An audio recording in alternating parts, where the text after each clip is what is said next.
सिक्किम राज्य के लिए भी हमारे यहाँ के हमारे मुख्यमंत्री माननीय प्रेम सिंह जी तमाम जी, प्रधानमंत्री मोदी जी और तमाम जी, हमारे ये डबल इंजन की सरकार यहाँ पे चल रही है। और मुझे लगता है कि दशकों तक सिक्किम को एक दूरस्थ चौकी के रूप में देखा गया, उन लोगों द्वारा उपेक्षित और अनदेखा किया गया जो खाली वोट मांगने के लिए आते थे। लेकिन 2014 से माननीय प्रधानमंत्री मोदी जी ने केवल सबका साथ सबका विकास और सबका विश्वास की बात की है और ये सुनिश्चित भी किया है कि सिक्किम सच्चे और सतत विकास का एक चमकदार उदाहरण भी बने। 2014 में प्रधानमंत्री नरेंद्र मोदी जी ने कार्यभार संभालने के बाद सिक्किम के बुनियादी ढांचे, अर्थव्यवस्था, सामाजिक परिदृश्य में क्रांति लाने के लिए कई ऐतिहासिक और परिवर्तनकारी पहल की गई, जिसे 2016 में सिक्किम को भारत का पहला पूर्ण जैविक राज्य घोषित किया गया। एक गर्व का उपलब्धि थी जिसे माननीय प्रधानमंत्री मोदी जी ने स्वयं सिक्किम जैविक उत्सव में उद्घाटित भी किया। लेकिन ये केवल एक उपाधि नहीं थी, ये हमारे किसानों, हमारी भूमि और हमारे भविष्य के लिए प्रत्येक प्रतिबद्धता थी। 2015 और 16 में शुरू की गई mission organic value chain development for north eastern region, इसके तहत सिक्किम में जैविक खेती को मजबूत किया गया और ये सुनिश्चित करते हुए हमारी इलायची, अदरक और चाय वैश्विक बाजार तक पहुंचने के लिए और किसानों को आय अधिक प्राप्त होने के लिए प्रयास किए गए।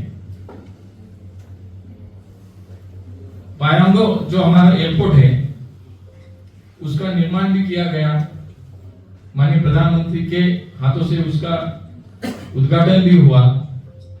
मैं कल से यहाँ पे हूँ, 2 दिन यहाँ पे हूँ। कुछ दिक्कतें बिल्कुल उसमें अभी यहाँ की विमान सेवा सुनिश्चित करने के लिए कुछ दिक्कतें आ रही है, लेकिन अभी आज यहाँ आने से पहले हमारे यहाँ के एमपी थे, यहाँ के टूरिज्म मिनिस्टर थे, हमारे एयरपोर्ट डायरेक्टर थे, कलेक्टर भी थे, सबके साथ हमने एक मीटिंग भी की है और फिर से एक बार यहाँ से हमारी विमान सेवा शुरू होगी ऐसा विश्वास मैंने सबको दिलाया है, क्योंकि सिविल एविएशन मिनिस्ट्री का भी ऐसे इमर्ज करके चार्ज मेरे पास है, तो आगे जाके भी रनवे एक्सटेंशन हो, यहाँ से ज्यादा दिल्ली हो, मुंबई हो, कोलकाता हो, सभी जगहों पे विमान सेवा कैसे शुरू हो इस पे अभी चिंतन किया गया है, उस पे काम भी शुरू होगा।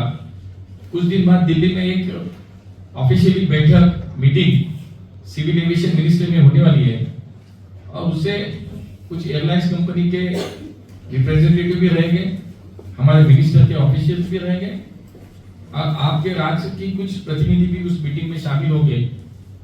तो वो भी कुछ दिक्कतें आ रही, वो भी मुझे लगता है कि कुछ दिनों के बाद वो भी दूर हो जाएगी।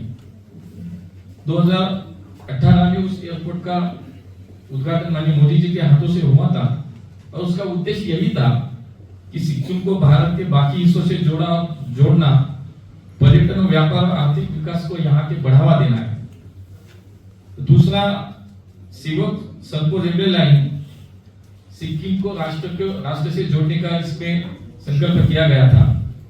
कनेक्टिविटी विकास की रीढ़ है।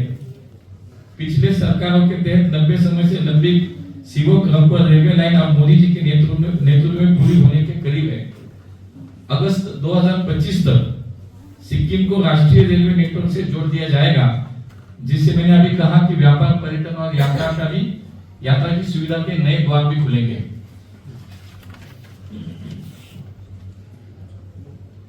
रक्षा और सीमा जो बुनियादी ढांचा है, सिक्किम को मजबूत करना है, भारत को सुरक्षित करना है। कुपुप शेराथांग सड़क और कई सीमा बुनियादी ढांचा परियोजनाओं को राष्ट्रीय सुरक्षा को मजबूत करने और हमारे सीमावर्ती समुदाय के सामाजिक आर्थिक विकास को बढ़ावा देने के लिए तेजी से आगे बढ़ाया गया है। हम अगर देखते हैं कि जब कांग्रेस की सरकार इस देश में थी, पूर्वोत्तर राज्यों के लिए जो बजट बनता था उसमें हमारा सिक्किम भी शामिल था, तो उसका भी मैं एक उदाहरण देना चाहूंगा। 2014-15 में इस पूर्वोत्तर राज्य के लिए जो बजट वार्षिक बजट आवंटन किया था वो था मात्र 24,819 करोड़। 2014-15 में जो पूर्वोत्तर राज्यों के लिए बजट आवंटन किया गया था एक वर्ष के लिए वो था 24,819 करोड़ 18 लाख रुपए। और अब इस बजट में 2025-26 में जो एनडीए की सरकार है, मोदी जी की सरकार है, उसके तहत यह आवंटन बढ़कर हुआ 1,05,833 करोड़ 28 लाख रुपए। तो इसे यह दर्शाता है कि एक संख्या केवल संख्याओं में वृद्धि नहीं है, बल्कि भाजपा की पूर्वोत्तर राज्यों को भारत के विकास का इंजन बनाने की प्रतिबद्धता यहाँ इसमें दर्शाती है। जैविक खेती तो यहाँ की परंपरा है, की विशेषता है। सिक्किम के जैविक उत्पादों के लिए जैविक प्रमाणीकरण केंद्र और वैश्विक बाजार विस्तार के लिए अतिरिक्त धनराशि आवंटित की गई है। मोदी जी ये सुनिश्चित कर रहे हैं कि सिक्किम जैविक खेती में दुनिया का नेतृत्व करे और इसके लिए जितना चाहे उतना सपोर्ट इस क्षेत्र के लिए केंद्र सरकार के माध्यम से हो। पीएम धन धान्य कृषि योजना के माध्यम से भी किसानों को सशक्त बनाने का निर्णय है और उसमें अन्न भंडारण हो। उसमें ये योजना लागू करने के बाद ग्राम पंचायत और ब्लॉक स्तर पर भंडारण की सुविधा भी बनाई जाएगी। कनेक्टिविटी के क्रांति में आगे जाके सड़कें, रेलवे, हवाई यात्रा भी ज्यादा से ज्यादा कैसे बढ़े इस पे ध्यान देना है। सेवक लंको रेलवे विस्तार में पर्यटन, व्यापार और पहुंच को बढ़ावा देने के लिए हर मौसम की सड़कों के निर्माण के लिए भारी निवेश किया गया है। संशोधित उड़ान योजना के तहत पहाड़ी व पूर्वोत्तर क्षेत्र के हेलीपैड और छोटे हवाई अड्डे के विकसित किए जा रहे हैं और उसमें सिक्किम के हवाई अड्डे के कनेक्टिविटी में भी आगे जाके बिल्कुल सुधार भी होंगे। सिक्किम एक पर्यटन भूम है। प्राकृतिक सुंदरता से जो उसको आर्थिक ताकत अगर मिलती है तो बिल्कुल विश्व में एक अलग सा स्थान सिक्किम का बिल्कुल बन जाएगा। स्थानीय उद्यमियों को सशक्त बनाने के लिए होमस्टे के लिए मुद्रा ऋण का विस्तार किया गया है। पर्यटन को बढ़ावा देने के और रोजगार सृजित करने के लिए मेगा होमस्टे प्रोजेक्ट लॉन्च किया गया। पर्यटन में युवाओं को अवसर प्रदान करने के लिए आतिथ्य क्षेत्र का कौशल विकास का कार्यक्रम किया गया। ऐसे कई उपलब्धियां इस बजट में हमें दिखाई देती है। शिक्षा और डिजिटल सशक्तिकरण के लिए बिल्कुल सिक्किम के भविष्य को भी तैयार करना है। सरकारी स्कूलों में 50,000 अटल टिंकरिंग लैब्स भी विज्ञान नवाचार को बढ़ावा देगी। ऐसे कई है। शिक्षा के लिए एआई में 500 करोड़ रुपए की लागत केंद्र सरकार से माध्यम से इस बजट में दी है और उसमें सिक्किम प्रौद्योगिक अग्नि मोर्चा पर इसका हकदार बिल्कुल है। कैंसर के उपचार का मैंने अभी कहा तो हर एक जिला स्तर पे cancer care day care cancer centre भी हर एक जिले में होगा। जैसे कि जैविक खेती, हस्तशिल्प और इको टूरिज्म के लिए आसान ऋण और वित्तीय की सहायता भी यहाँ पे बिल्कुल मिलनी चाहिए। ऐसा मुझे लगता है कि केंद्र सरकार करके पूरे देश के लिए जो इस बजट में प्रमुख प्रावधान थी वो तो मुझे लगता है कि हमारे मीडिया के सब भाई मित्र हैं उनको तो बिल्कुल उनकी जानकारी भी है। उसके बावजूद आज इस सिक्किम और केंद्र सरकार और सिक्किम सरकार के माध्यम से हमारी जो डबल इंजन की सरकार चल रही है उसके माध्यम से भी भविष्य के लिए बहुत कुछ प्रावधान, बहुत कुछ योजनाएं या असल में काम करेगी। और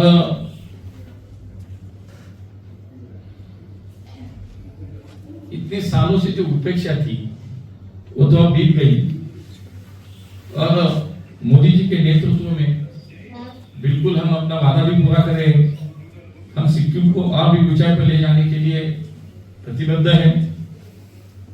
ये हमारे यशस्वी प्रधानमंत्री माननीय नरेंद्र मोदी जी के साथ खड़े होने, भाजपा के साथ खड़े होने और एक उज्जवल और समृद्ध आत्मनिर्भर भविष्य के साथ खड़े होने का है। भाजपा का सिक्किम के लिए दृष्टिकोण स्पष्ट है। विकास, गरिमा और एक मजबूत भविष्य। तो आइए एक साथ आगे बढ़े और के इस विकास के साथ में सिक्किम को भी दुनिया का एक प्रकाश स्तंभ, विकास का प्रकाश स्तंभ बनाने के लिए हम सब काम करें। मैं मेरे सभी साथियों को धन्यवाद देना चाहूंगा कि जो सिक्किम में कल मैं यहाँ आया था, सब पार्टी के लोग थे, बाकी सरकारी यंत्रणाएं थी, बाकी पार्टी के भी लोग थे, अदर पार्टीज के थे, यहाँ के सोशल वर्कर्स थे। जिस तरह से उन्होंने स्वागत किया है, सम्मान किया है, तो मैं बहुत आनंदी हूं, बहुत खुशी महसूस करता हूं कि मैं तो पहली बार आया, लेकिन जो सुना था वो सही है कि सिक्किम में तो प्रेम मिलता है, सिक्किम में तो अच्छा भाईचारा दिखने को मिलता है। और मैंने ये अनुभव किया, आज इस प्रेस के माध्यम से आप सभी से जुड़ने का भी एक मौका मिला। तो मैंने मोदी जी के नेतृत्व में सिक्किम को साथ देकर जैसे विकसित भारत का संकल्प 2047 का किया है, वैसे ही यहाँ पे हमारे जो मुख्यमंत्री जी हैं प्रेम सिंह जी, उनके साथ ये भी संकल्प करें कि 2047 तक ये सिक्किम भी विकसित सिक्किम हो, इसका भी संकल्प हम करें। बहुत बहुत धन्यवाद।